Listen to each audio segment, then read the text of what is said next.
In this video, I just want to quickly show you how you can mark out the position of your bird's mouths on a skillion or flat, or what else do they call them, mono slope, mono pitch roof. So here's my top plate. As you can see, this is the low end. We've extended this end up. However, as I said in a previous video, this is not the best practice. The best practice would be to construct this wall at full height to start with. But anyway, that's what I've got. So the next step is to throw up your piece of timber, making sure it's a little bit longer than what you actually need. And then all you need to do is to scribe up where the timber meets the plates. So in this case I've used a ruler, but there's no reason why you couldn't use anything with a straight edge. Straight piece of timber.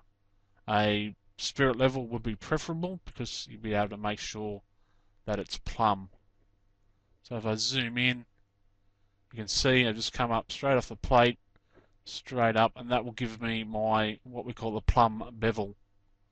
And I can just draw a line up there as far as I need, depending on what height I want my bird's mouth to be.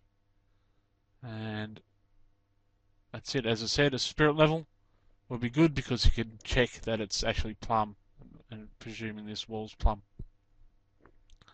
Then I can just simply set my ruler on my plate, and we don't want this to be much more than 20mm thick, and that'll give us the depth of our bird's mouth. And once again, you could use a piece of timber that's the depth of the bird's mouth that you want, and that will give me my level bevel of my common rafter. And remember, we're repeating these steps down at the bottom end as well, and we get our checkout for our bird's mouth cut out. Then all you need to do is measure from the back of your bird's mouth whatever your overhang distance is going to be.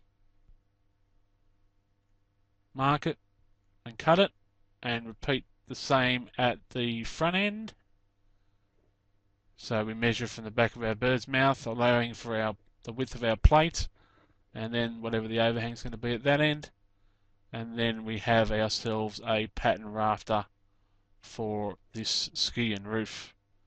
That's a very quick and easy method of doing it. You can do a traditional pattern rafter as you would for a gable roof, and that method's covered in another video called gable roof pattern rafter.